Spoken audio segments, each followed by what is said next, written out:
Hi, I'm Andy Temte, and welcome to the Saturday Morning Muse. Start your weekend with me by exploring topics that span leadership, business management, education, and other musings designed to support your journey of personal and professional continuous improvement. Today is October the 12th, 2024, and our hearts go out to all of the folks who are recovering from Helene and from Milton. Now, last week I mused about the current epidemic of stress and anxiety that's racking individuals of all ages throughout our society, especially members of Gen Z as compared to other generations, especially baby boomers like me. Again, up front, I want to be clear that I'm not a medical doctor, and we're not going to be addressing any of the medical drivers and contributors to anxiety. No pills or anything like that here. Instead, I'll be focusing on some of the main contributors to our collective stress and anxiety levels, some that we can control and others that are long-term solvable issues. I'll also be pointing out a few generational differences between the stressors that I grew up with in the late 70s and early 80s, to punch the point that while there are a few challenges that are burdens new generations uniquely face, many challenges are recycled through time. So being a student of history is important. So to bring you up to speed, last week I talked about the benefits of improved financial literacy and financial acumen to reduce stress about money investing and saving, which is a perennial stressor in many households. Another significant generational difference that I believe feeds the anxiety differences we see is that Gen Z and Gen Alpha, the even younger generation, are digital natives. Gen Z and Gen Alpha grew up with devices in their hands, these blasted little things. Facebook, Snapchat, Instagram, TikTok, YouTube, etc. are places where a young adult's life is on display for all to see all the time. While peer pressure and the role of whatever we called influencers back in the day weighed heavily on me as a teen, I can't even fathom what it would be like to have to keep up appearances with friends and total strangers at the scale that we see today. All the clicking, sharing, scrolling, and worry about what others are thinking is taking up brain space in current generations that I could expend on other pursuits. Remember this. These social platforms are all specifically designed to grab and hold on to your attention with increasingly outlandishly positioned information. The race for clicks means that businesses, influencers, and pundits must test the boundaries of truth and reality. Mis- and disinformation are everywhere. So, what do? To combat this, we must invest in improving the critical thinking and creativity skills of everyone in our society and make it societally acceptable to periodically unplug and allow the brain to wander. My recommendation is for everyone to start a meditation, yoga, and/or controlled breathing practice today. When's the last time you unplugged to seek a place of peace and solace from the never-ending onslaught of information that's constantly bombarding us? Now let's shift gears then to education. Another stressor that we can in the long-term control is centered around our educational system, specifically standardized testing. I had to take standardized tests in school when I was a boy, but it's nothing like we see today. Our modern educational system is focused far too heavily on rigorous structure and testing.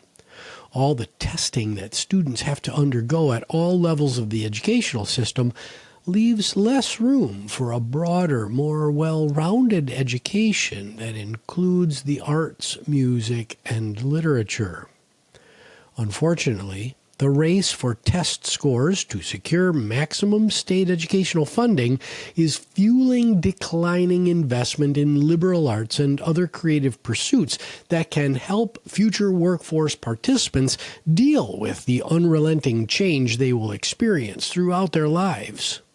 In my humble opinion, the arts, music, and other extracurriculars help develop more agile, open growth mindsets, as well as the essential creativity and critical thinking skills that are needed to thrive as a digital native, as we talked about at the top of the show. Instead, we are developing generations of future workforce participants who have been trained that checking this box leads to another box that must be checked, that leads to yet another box that needs to be checked, and so on and so on. Those of us who are experienced in the world of business know that this is not how the quote-unquote real world works. The structure students must endure in their formative school-age years sets unrealistic expectations that they'll be spoon-fed tasks and checklists in the real world. The real world is messy, and we're not setting students up for success in dealing with the mess which is adulthood. Now, since education is a key lever that we can pull to reduce stress and anxiety, we must bring down the cost of continuing in higher education and develop new pathways into the world of work to increase economic opportunity for more participants in our economy. Some may feel that education and learning are stressors and that more education will increase stress. However, in the long run, more education will bring overall stress and anxiety down because the more educated the population, the less that mis- and disinformation can send us spinning. With all that said, we must make education more affordable for more of the population. We've been telling our children for decades that the only path to a great future and the American dream runs through a college degree. But the supply and demand equation in higher education is way out of whack. The pressure and anxiety to get into the best school possible is unbearable for many who are on this path, and a quality post-secondary education is frankly unattainable for a large swath of the population, leaving them stressed and feeling left out. So there's got to be a better way. Oh, and those that do go to college face an average debt burden that leaves young adults with crushing monthly payments that make wealth accumulation early in one's career much more difficult than it needs to be. Lastly, we need to make a commitment to lifelong learning and make a commitment to make it cool and fun and accessible and approachable. The way to get ahead and to improve your position is through education. Everyone wins when there's more education and training options available, period.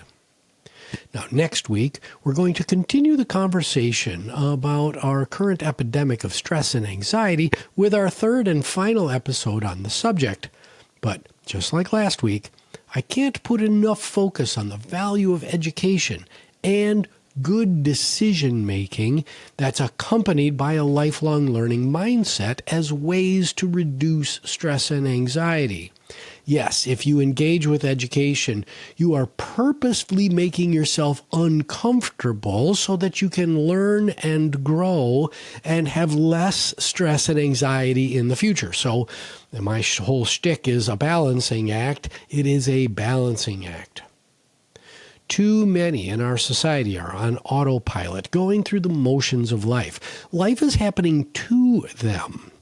Self-reliance, developed through learning and education, coupled with better decision-making skills, is the path that making things happen in your life and taking control of your narratives and outcomes. I would much rather be making things happen in my life than having life happening to me. So, until next week, this is the Saturday Morning Muse. My name is Andy Tempte. You can find us on all the major streaming services as well as out on YouTube. Please like, subscribe, rate, and most importantly, share this show with your friends. The Saturday Morning Muse was produced by Nicholas Tempte, and we'll see you next time.